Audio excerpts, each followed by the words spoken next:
जय माता दी दोस्तों, स्वागत है आपका हमारे YouTube चैनल में।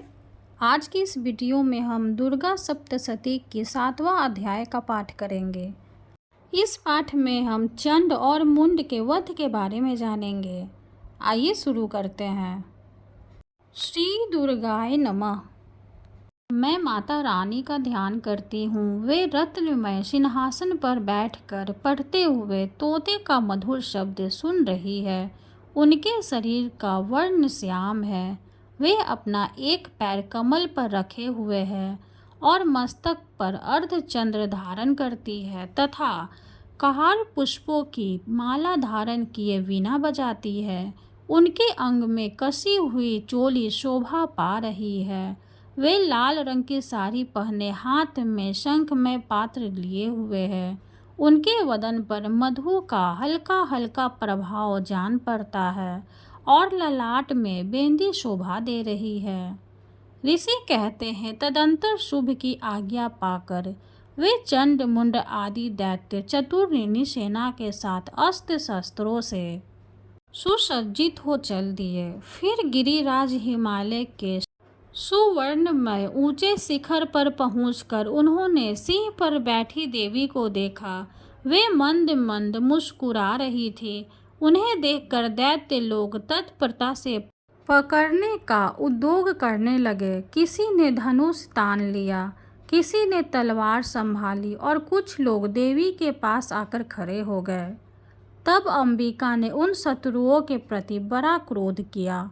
उस समय क्रोध के कारण उनका मुख काला पड़ गया, ललाट में भौवें टेढ़ी हो गई और वहां से तुरंत विकराल मुखी काली प्रकट हुई जो तलवार और पास लिए हुई थी।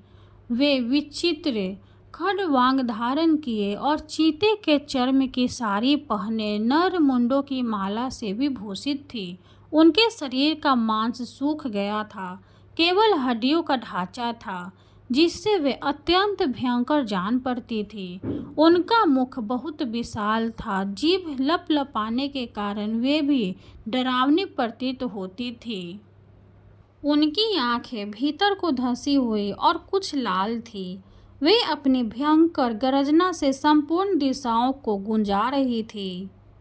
बड़े बड़े दैत्यों का वध करती हुई वे कालिका देवी बड़े वेग से दैत्यों की उस सेना पर टूट पड़ी और उन सबको भक्षण करने लगी। वे पार्श्वछकों, अकरधारी महावंतों योद्धाओं और घंटा सहित कितने ही हाथियों को एक ही साथ से पकड़कर मुंह में डाल लेती थी। इसी प्रकार घोड़े, रथ और सारथी के साथ रथी सैनिकों को मुंह में डालकर वे उन्हें बड़े भयानक रूप से चबा डालती थी।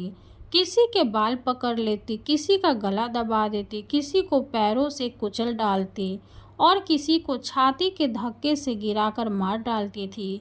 वे असुरों के छोड़े हुए बड़े बड़े अस्त्र शस्त्र मुंह से पकड़ लेती और रोष में भरकर उनको दांतों से पीस डालती थी। काली ने बलवान एवं दुरात्मा दैत्यों की वह सारी सेना रौंद डाली, खा डाली और कितनों को मार भगाया।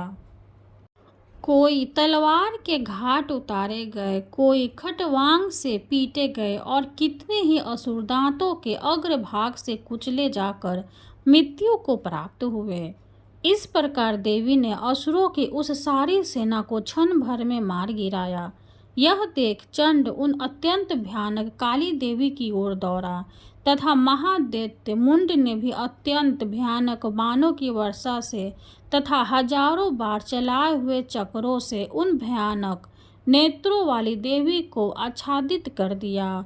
वे अनेकों चक्र देवी के मुख में समाते हुए ऐसे जान पड़े मानो सूर्य के बहुतेरे मंडल बादलों के अंदर में प्रवेश कर रहे हो। तब भयंकर गर्जना करने वाली काली ने अत्यंत रोष में भरकर विकट अट्टहास किया।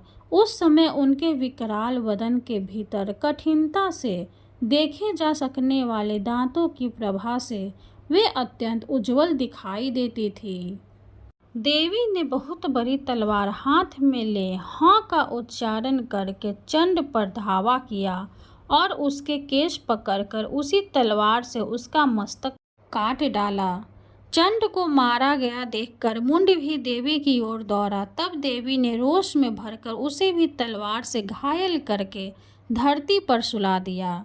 महापराक्रमी चंड और मुंड को मारा गया देख मरने से बची हुई बाकी सेना भय से व्याकुल हो चारों ओर भाग गई।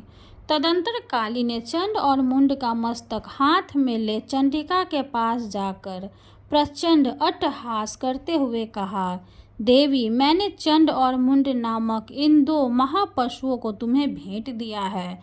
अब युद्ध ग्रह में तुम शुंभ और निशुंभ का स्वयं ही वध करना।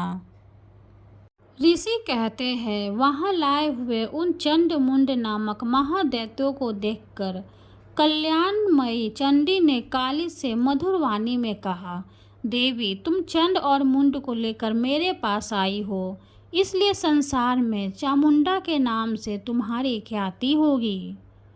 इस प्रकार श्री मार्कंडेय में सार्वनिक मनवंतर की कथा के अंतर्गत देवी महात्म्य में चंड मुंड वध नामक 7वां अध्याय पूरा हुआ।